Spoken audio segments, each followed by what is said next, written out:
like super, super, super excited because I have my friend Kwavi with me. Kwavi is a midlife and lifestyle coach. She does a lot of nutritional counseling, all kind of stuff, and has some amazing programs, one of which is starting today. And I'm super excited because this is what we're talking about today. How to not eat your way through the COVID-19 quarantine. So I don't know about you guys, but I was really good for the first week. And then, but I'm gonna say the first 2 weeks. First 2 weeks, I was pretty good. I was eating healthy. I was like, okay, I'm on this. I'm gonna use this as a time to really take care of myself. And then after about 2 weeks, the chips started looking really good. We've twice now gone to get queso from the Mexican restaurant, like the large queso. And it's just, after a couple weeks, and I'm like the most disciplined person too, but it's just falling apart. And when I'm talking with all my friends, guys and girls, they're all not panicking, but they're like, I don't know what to do. It's like you get bored, you go to the fridge. We put signs in the fridge, everything. So that's what we're talking about today. So thank you for joining me, because you're the expert in this. So I'm hoping you can shed some light as to, one, why we're doing this, and two, what we need to do. So tell me what you're seeing, like with your clients and your network. So a lot of my clients, what I've noticed, a lot of them are saying, wow, this was probably 2 weeks into the quarantine. And they're like, my goodness, I'm 2 weeks in and my clothes don't fit that much anymore. Or some of them are like, well, in the beginning, I loved wearing the loungewear and pajamas all day, but now they're wearing it because they have to. Yeah. Now I have been putting on my jeans. I have been, because I read that meme that like your sweatpants are going to lie to you. So I have been putting on jeans to just stay. I'm not going to lie, they're a little snug, but yeah. So a lot of them have been feeling that way. So for the most part, a lot of people have been overeating during this period. Yeah. And my thought is, from what I've seen, most people are eating out of, I think in the beginning it was more out of fear. They weren't sure what was going on. They were concerned. And for them, it was like a way out to escape from all between, what you hear on the media, what you see on social media. And then you have, we all have those types of friends that they're texting us everything, like every article they'll send to you. So all of that compounding, I think people are using food to escape. Yeah, well, that makes sense, because it's a comfort. It's, for me, I'm not a sweet person. I'm a salty. So I'll go to the chips, and I've found that it's definitely comfort. I'm a stress eater. So if I feel stress setting in, which I think a lot of people are, so I'm seeing it kind of like, I don't know, it's kind of the comfort. For me, it comes at the end of the day. It's like I go through all my routine in my day, and then I get to the end of the day and I'm like, okay, I finished this, I finished that. And then all of a sudden it's like, let's go check out my friend Tortilla. So now, are you using your friend Tortilla as a reward because you've done everything throughout the whole day? Because sometimes people do that. Can I justify it by doing that? Because No, I'm not, because I really think for me, and I know I'm different because I've had this conversation with the people. Correct. For me, I think it is stress, but stress is just kind of the all around. I think the nighttime thing is I just get bored. Right. I think a lot of us were in the house all day, every day. And it's at some point you're just like, okay, I'm just kind of bored with this. And you're just trying to find something to do. Yeah. And it's not that we all have tons of time, but I think that's what it is. Like, okay, I've got 10 minutes until my next Zoom call. So let me run, grab I will grab an apple occasionally, but that's not as fun as the queso. Yeah. And I think, and for you, so in your case, really, you're using food for entertainment because you're bored. Yes. And that's what some of us do. Okay. And but I think what we need to remember is that, and I tell my clients this thing, is like, food is not entertainment. Food is not supposed to entertain you. And once you start to remember that, you're like, okay, that is not the option. And also what I tell my clients is, whatever it is that you're trying to escape from, just don't eat anything. Just let it sit. Because there's a reason why you're feeling bored, or, just let it just sit. And I know that's an uncomfortable feeling. Right. You sit with it, you feel it, and I'm telling you, it would dissipate. And the desire or the urge for the chips or whatever it is, it kind of just goes away. For real. So how long are you recommending that people sit with it? So 2 minutes. 2 minutes. Oh, that's not bad. Yeah. That's doable. Yeah. 2 minutes. And if you Okay. still have the urge, go get it. But most Okay. times you no longer have the urge. So instead of the sign in the kitchen saying, back away from the pantry, it needs to say, give me 2 minutes. Yes. 2 minute pause. And so the 2 minute pause is really to figure out, are you hungry? Are you not? Yes. And it might be maybe there's some kind of fear or loneliness or something else, some emotion that you're running away from that you're trying to use the food to fill in. But the food really can't fill that space. So when you uncover that, whether it's, I think for a lot of people, myself included, that I've talked to, it's boredom, it's loneliness, it's fear, it's I don't know, skeptic overload. A lot of it's overload because all the information we're getting from all these anxiety, not credible sources. So, like, once we recognize that emotion that we're feeling and we're trying to cover it with food, what do we do then? Like, what do we do to not say, okay, it's been 2 minutes, I feel fearful, now I'm going to go grab some food? See, the thing is, for most people, they won't. Okay. And the way our brains are designed, our brains love accomplishment. So what I tell my clients is if they're able to sit, they pause and nothing happens. You know what I tell them to do? They have like a book and they put a check mark and say, yes, I was able to overcome that urge. Oh, and eventually you start to see how many urges. And guess what? Those urges will equate to how much weight you've lost. Because all of a sudden you're like, oh, so I can do that. And the thing, it's almost like a muscle. When you're able to overcome that first urge, the next one, and all of a sudden you can have chips in the house and it wouldn't even be, it's like, oh, I don't need it. Yeah. Okay. Well, it's interesting because it's first recognizing. And I think honestly, by this point, most of us, I've been home a month.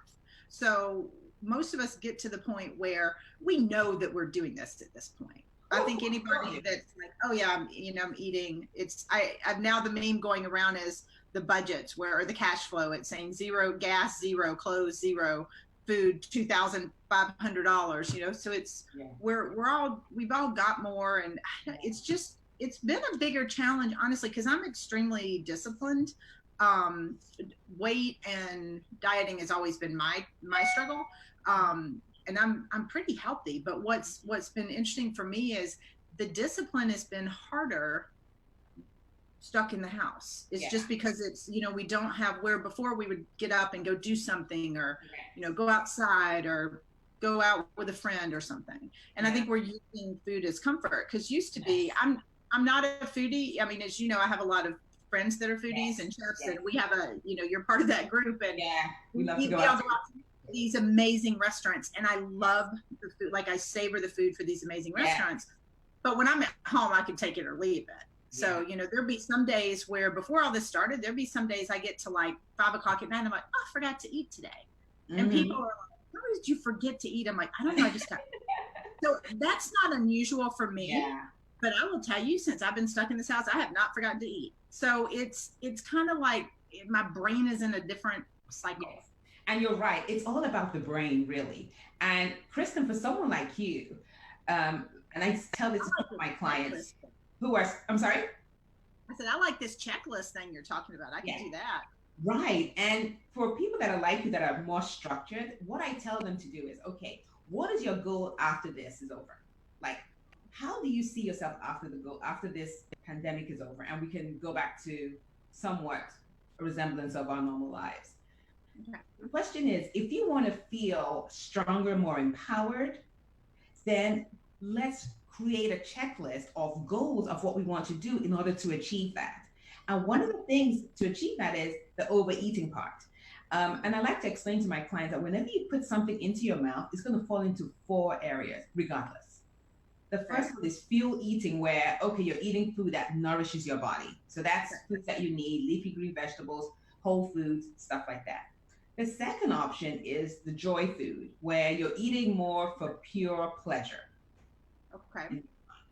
The third one is the fog eating, where you're kind of eating and you don't even know you're eating. Like, you could have a bag of chips by your side. I'm sorry? The fog eating, is that what you said? Mm-hmm. Oh, wow. Like a fog, like you're in a fog. Yeah. You're eating, not even aware. Like you could have a bag of chips. You're watching maybe a basketball game, and all of a sudden you're like, "Oh my goodness, the chips is empty." Yeah. Who ate the chips? Right? You ate the chips. You didn't even know you ate the chips. Yeah. Okay. And then the fourth one, and then the fourth one is a storm eating. And storm eating is where you know you're not supposed to do it, and then maybe you're really angry about something, or you're enraged, and you just have a tub of ice cream and you finish it. Kind of like, in the Jones Diary. Remember when she had all that chocolate? Yeah. Yeah, Yeah. that's that. So what I normally recommend to my clients is you want to stick with the fuel and the joy. Okay.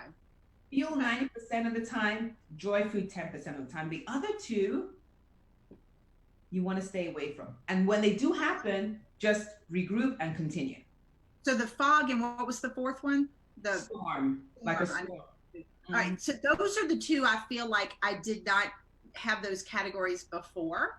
And I when you described it, I'm like, yes, that's totally what I have now. Like if I'm I'm doing a lot more project work from home, I'm not going to my office anymore. That's, away, my office space that I use. So I think I definitely do the fog. And then the storm is the nighttime. That's like, I am mad, stressed, whatever it is. And it's usually a combination. Right. I mean, if you guys are listening, throw some questions on the Facebook page and let us know what questions you have for us. Cause I mean, I could see that being a huge challenge to a lot of people right now. And I like the goals and the checklist because my hope is I'm a beach girl. So my hope is that I get back to a beach very soon. That's right. I know you've got some trips to like Greece and Bali and some things coming up. Right. And it's just like, we all want to get back to normal. I would like to get back to normal, looking good, so I think I'm frustrated with myself knowing that there's this opportunity being at home and being able to be intentional about the choices I make personally, professionally, financially. And, this is one of the things where we can use this time for good or for bad. And I feel like, man, I've wasted a month already. The last 2 weeks, first two, I was good. Last two, I've been terrible. So, what's the best way to get back on track? And I do want you to talk about your program because you have a great, which I've already joined. I'm so excited. How do they get back on track? One of the other ways too is planning your meals ahead. I know you're home and you're like, oh, we have all this food. Plan your meals. Really, our brain loves planning because when you plan ahead, when the next day comes around, you don't have to start thinking about, oh, am I going to eat this? I'm going to eat that. No, plan ahead and then just follow those meals. You're home, it doesn't matter. Still do that.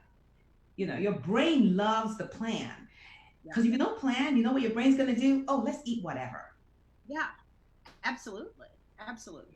So I think it's, I definitely have not been planning. I've never been a meal planner. I've been and I'm more of I fix meals as opposed to like cooking and really doing stuff. So it's, what's been interesting for me is trying to it's probably the one area I don't do any type of planning. But you plan everything else, Kristen. Yeah, I know, I do. But and I eat the same. All right, so let me ask you this. I eat the same things over and over again. And I have a few favorite dishes that are my thing. And I eat those over and over again. So does that make it harder or easier? No, that's a good thing. I do the same thing. I stick with what I know. And I love that. Listen, food doesn't have to be, entertaining and all this kind. No, it can be boring. I tell people food can be boring. It's not supposed to be exciting. Yeah. And if you find the types of food that you love and they work for your body, eat it. It's good. Yeah. Yeah, because I do the same thing. My kicks right now, I love chickpeas. And the people, when I did my click list pickup last week, when I drove up, they must have thought I was crazy. I had 50 million cans of like black beans and chickpeas. And I do one of those. So like the chickpeas I'll do with like an Indian sauce or something like that.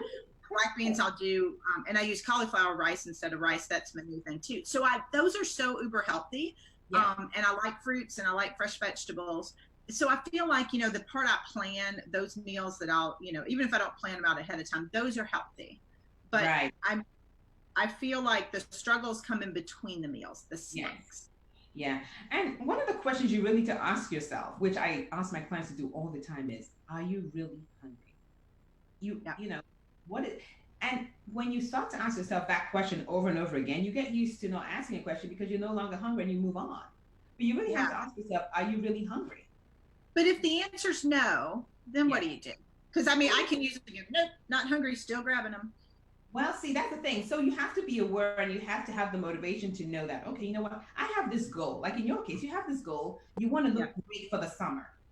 Yes. So you don't want to self sabotage yourself because you know, okay, if I have that, then I'm not going to get to my goal.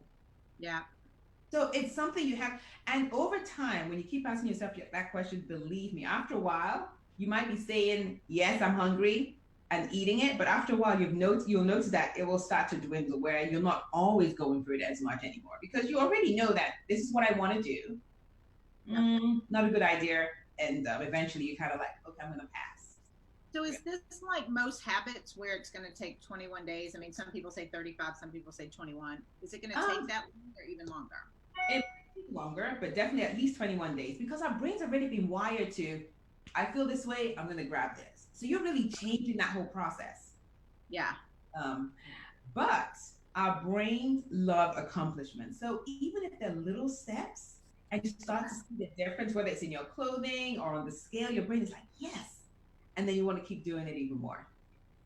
I like that. So I like accomplishments. I like structure and things like that. Okay, so tell me or tell everybody listening about your program that you're, because it launches, today's the first thing. It's an 8-week program. So by 8 weeks from now, because I signed up for this, guys. Yeah. We're going to be close. Yeah, so June 2nd, girl. June 2nd. By June 2nd, if they let me out of the house, I'm going to look way better. Yes, for sure. The Mexican restaurant may be out of business. Queso, but we hope not. I'll send the kids. But you know what? That could be on your joy. But remember, I talk about the joy foods. That could be on your joy food list. Oh, it's on my joy food list for sure. But the thing with the joy food is you have to plan it too. You can't just eat it nilly willy. Yeah. So, yeah. So Mom's like Friday. That's our Friday night thing. That's we've done that the last couple of days. Yeah, and I like joy food. I'll eat. I'm good with just the cake. Like you give me my little cup of black beans, and I'm pretty happy as long as I can have some chips and queso or some guac to go with them. Yeah. So that could be my once a week joy food.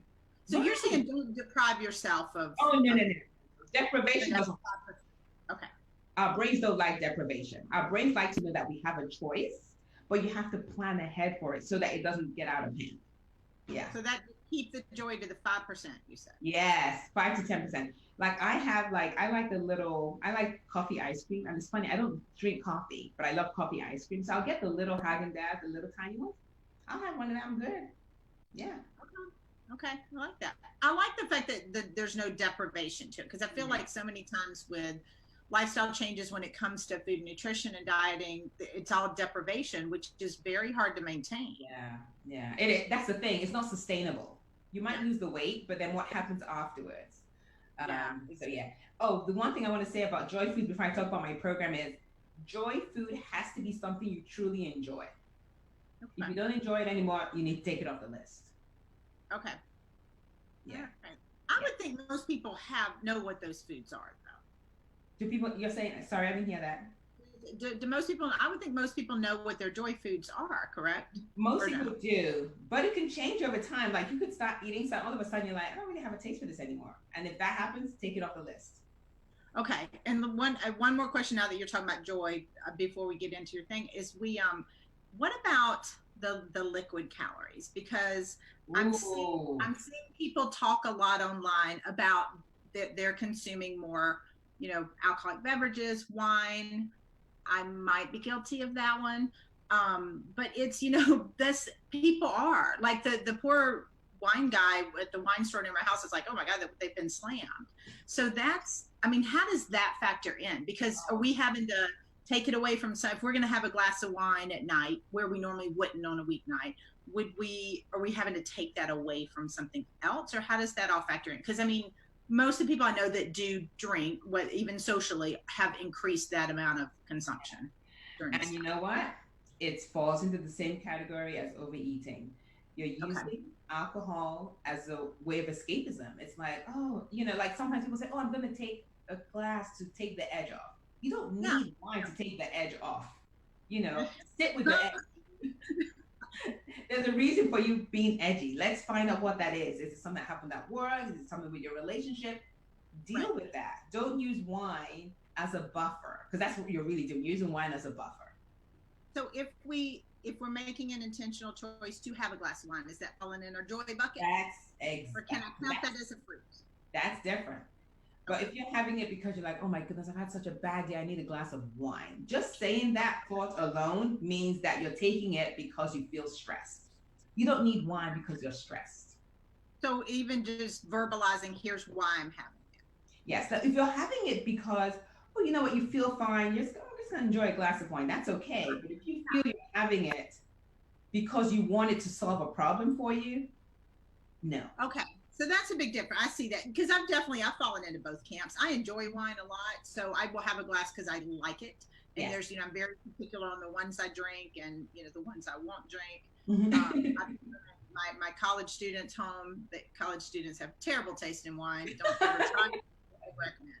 So, but I do enjoy it. So I think there's some days but then there are some days for sure that I've been like, oh, it's been a day. Right. And that's what I'm hearing more from people, my clients and friends that I talk with, because I'm, my clients, a lot of my clients are in finance. So right. This is a time for them.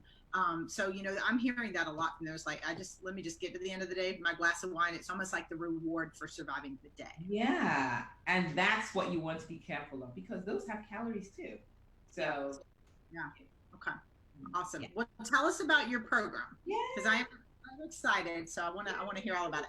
Yes, I'm really excited about my program. It's an 8-week program. It's called How to Stop Overeating, the Lockdown Edition. So we're really factoring in what's going on right now. A lot of people are highly stressed. Some are emotional. There's just a lot of uncertainty. Some are with kids that are all day and when they normally haven't been with their kids. Some of them have to homeschool their kids when they don't feel they have the skills to homeschool their kids. So for a lot of people, they're in that emotional state where they're using food as a coping mechanism to deal with life. And I'm going to show them how to change all of that. And the good thing about the skills and tools I use, you can use it for anything else. Because let's face it, life can be stressful. So we talk about like the joy foods I talked about. We talk about the different ways people eat. We talk about your lifestyle. I look at what you're eating every day and why are you actually eating. What I really want to teach people is to understand their own physical hunger. And everyone's different. Like our bodies tell us when we're hungry and when we're full, but sometimes we don't pay attention to that. And are you going to cover, because we did have a question, are you going to cover in the program the four types? So mention those again. Vanessa had said she missed the first couple. Yes. Are you going to cover that? The first one is fuel, like, fuel eating. The next one is joy eating. Okay. The next one is fog, like a fog. And the next one is storm.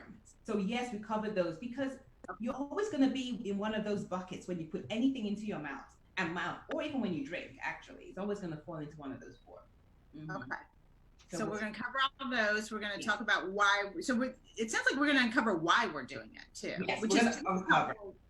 This is helpful like anytime, but I think during this, like you said, the crisis or the pandemic edition, we've got added things we hadn't had before, like the mention, the stress. I think that's, tough. I mean, I know you have children at home too. Yeah.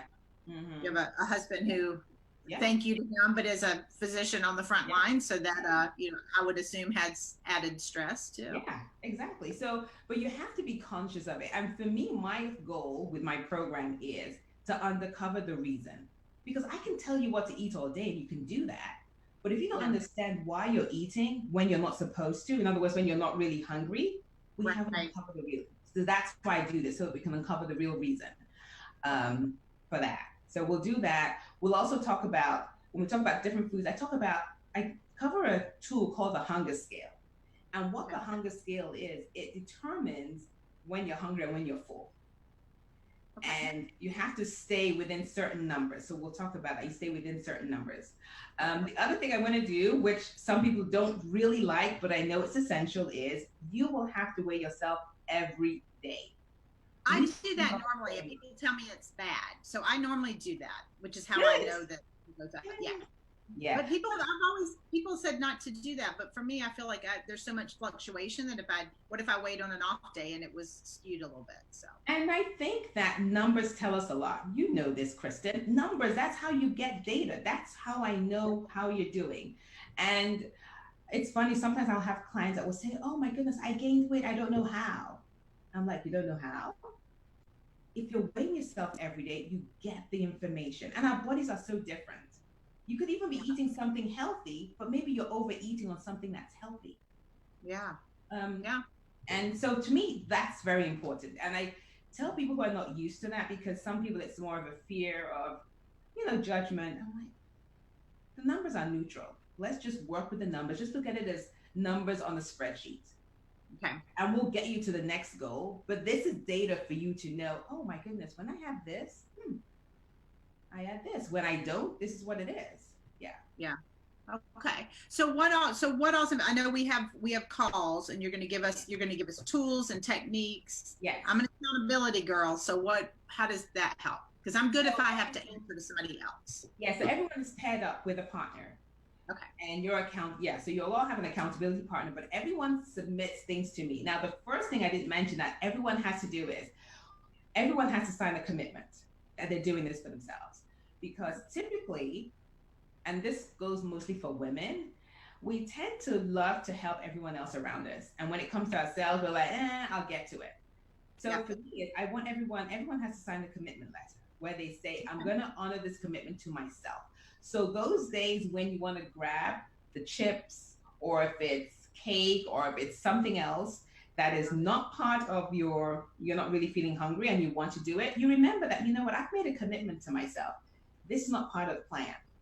And I'm going to honor this commitment to myself and do what I need to do to get to my goal, so that at the end of this, you can have the summer body or whatever type of body you want at the end of it. Yeah. Okay. I like it. Like it. And you've got a private Facebook group. We're having calls once a week. And then 8 p.m. on Tuesdays. Okay. And when I have that call, I'll talk about the tools. But the most important thing about those calls that I want people to attend, why I want them to attend, is I can tell you what to do when things are going okay, but I want to know when you have those obstacles. I want to coach you through it, where you're able to overcome those obstacles and keep moving forward. Because when you stop, you're not going to get to your goal. I want you to keep on going. So I'm going to coach you through those obstacles so that you can keep on moving. Yeah. Very nice. I like it. I'm super excited about it. So we'll put a link to it, because I know it starts tonight, but people can still get in today, right? Yes, they can. Oh, and the other thing for people that are listening, the cost is $97. However, for the whole 8 weeks, which is awesome. You can pay what you can afford. If you're going through stuff and 97 is too much for you, that's fine. I just want people to learn these tools so that they can use it for life. Yeah. All right. So let me repeat that again, because I thought that was the coolest thing that you did, and I knew this, and that's just you. So that didn't surprise me. So the cost for the entire 8 weeks is only $97. Correct. When I went into the sign up, it gave me a choice from $1 to 97, and you could pay, and you said that pay what you can afford, pay what you like. So the value is much more 97. The cost is 97. It is. But, Kwavi doesn't want this to be a limit or a barrier to anybody who really needs this. So if you can't afford the 97, because there are so many people right now struggling, and honestly, the ones struggling would probably need this the most. I mean, you've been great. That's a really gracious gift to be able to give. Yeah. I just think a lot of things are going on right now, and this is my way of giving back, Yeah. And I think, if anything, this is the time for people to really be healthy. I mean, it's just so important for us to be healthy right now. So this is a way for you to learn. And, some people have asked me, I'm on keto and I'm on this plan. It doesn't matter what plan you're on, because I'm really working more from the brain aspect of it, of why you're eating and how you think, and getting you through that. So whichever plan you're on, this can work for you. Yeah. So this is the ones of us that have yo-yoed for, the past 20, 30 years. This is really, that's where the issue is. It's not in what we're putting in. I mean, partially, but a lot of it's the mindset. Yes, it is the mindset. And I love that piece, because you can uncover so much about yourself through this. So yeah. Well, I'm a little frightened to see what we may uncover here in the bottom of the queso dish. Yeah, and it's hard. I mean, I'm going to be honest with you. Sometimes when I work with my clients, they actually are in tears, because it's hard because when you start to uncover, you're like, oh my goodness, I've been doing this because of this, and Yeah. but it's well worth it though. And I would think once you uncover it and know what the issue is, because I mean, honestly, most of us exactly know what to do. You know, I know what I need to eat. I Of know course, when I need to not eat. You know, I know what storm food and all that I'm doing, or what we most of us know this, but it's correct. just a matter of being aware of it, admitting it, and knowing, okay, here's why we're doing it and how we can Yeah. just Yeah, and I'm there to answer all your questions. Like you need that support person. Like I've had clients when I've worked in the past, they'll get to the grocery store and they want to buy something and they're like, okay, I really feel like eating this. And then they'll talk with me and I'll ask them, okay, why do you think you really need it? yeah. And that changes. They're like, well, I really don't. And all of a sudden they're like, oh, I'm done. And then they move on and they don't even get it. So I sometimes, like that. I yeah, like it's just having someone to kind of walk you through the steps. Like, why do you think you really need to eat that right now? Like, you really feel you need to? Do you really Yeah. need, you know? Yeah, I like it, and I like it what you said with the fuel, the joy, the fog, and the Storm. storm. Yeah. I like those are easy to remember. I like those because if we stay 90-ish% in the fuel and 10% in joy and eliminate the other two, I honestly think that would solve for me personally. That's 90% of my challenge right there. Yeah. And Which the I've beautiful never thing, really thought about it that way. right. And the beautiful thing too is you're not counting calories. Like I train my clients not to count calories because it gets to a point where you know. You're Yeah. like, yeah, I've had enough to eat. And I tell my clients, I kind of joke around with them and tell them, if you're able to do jumping jacks after you've had a meal, you're good. You've had Okay. enough. You haven't had too much. Yeah. There's some meals that definitely so you're saying the meals that you're going straight and falling on the couch and everything like that, not good. Okay. Where Well, you not have to even falling, but you can tell. that's why people are going to sweatpants now. They don't have to unbutton that top button. Exactly. All Yeah. right. All right. So we're going to post a link to the program in the comments of this so you guys have it. But I'm going to be in there. Now, are these Zoom calls? Are we going to see everybody's faces? Or these recorded stuff? Oh yeah, we see faces. It's in Okay. oh Hopefully I'll yeah, see. we all see faces. This is everyone's being transparent. We're all in this Okay. together. Yes. Wait, all right. Can we keep our weight like on a folded up piece of paper? Well, everyone sends their weight to me. I get everyone. It's not going to get posted on Facebook or anything. No, if you don't want to. But you know what? People in the past have done that because that has motivated them to like, yeah. And then when they have those wins, they're posting the wins too. Oh, I'll post the wins. I may not post them. That's just me, though. That's just me. Everybody else can make their own choice. Yeah. So But let me say one other thing though. One other area that's really important is sleep. Sleep is very important in this program because sleep affects our appetite. Because we have those, yeah. So we have the ghrelin and leptin hormones that affect when we're full and when we're satisfied and when we're hungry. When we're sleep deprived, those hormones are affected. So one of the things I encourage my clients to do is get enough sleep. That's more hungry than you need to be. Yeah. That's an interesting one. Actually, Whitney, one of my producers here, we were having the conversation about sleep the other day. I'm getting more sleep now because I'm not having to be up at 5:30, 5:45 to get the kids up to get on the bus. So I'm actually getting way more sleep than I realize that's not the case for a lot of people. But yeah, Whitney and I were talking this the other day with like what time you go to bed, what time you get up. So my getting up has shifted, from 5:30 to 7:30. So it's, I've gained 2 hours a night of sleep. Good. And I'm sure you feel great. And sometimes I get more on the front end because I'm a late night person. So if I'm not writing or if I finished all my content, I'll go to bed earlier. But I do it, I swear, I think to avoid the pantry. I'm like, if I stay up, I'm gonna, and plus I've seen all the Hallmark movies at this point, so. Yeah, but that's a good point, Kristen. A lot of people are not overeating during the day. A lot of people are overeating at night. Yeah, that's what I think to a person most, because at least my girlfriends that I've been talking with, we're pretty busy during the day. We're all still working, fortunately.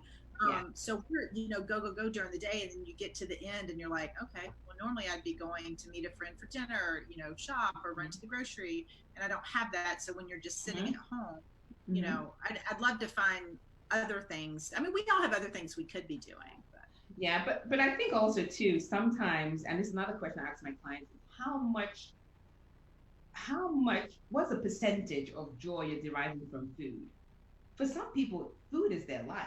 Like they Yeah. put so much joy, and that's a question that we have to tackle too. Like we need to diversify where Yeah. you're spend doing other things for joy and not food, not locked into food. Yeah. I think that'll be interesting. So I'm excited. I think this is coming at a good time because like we mentioned, most of us were pretty good at the beginning and the last couple of weeks have been tough. So I think for these next 8 weeks, my prayer is that we're not at home for these next 8 weeks, but I think that's going to be a great opportunity to kind of get some healthy habits and some control of our mindset and our understanding around eating and how we fuel our bodies. I think this is coming at an incredible time for all of us. So thank you for your generosity in this program. I'm excited. I'm excited. Hopefully you guys will join. If you're interested, I'll put the link in the comments. But join us. We'll be there 8 o'clock tonight. I've already got my makeup on, which is good. It's most Zoom calls you want. I'm excited. So Kwavi, thank you so much for being here. I appreciate it. We'll be checking, so let us know and we'll answer them in the comments on Facebook. But thank you guys so much for joining us today. And until next week, keep pushing past those limits. Great. Thank you. Bye.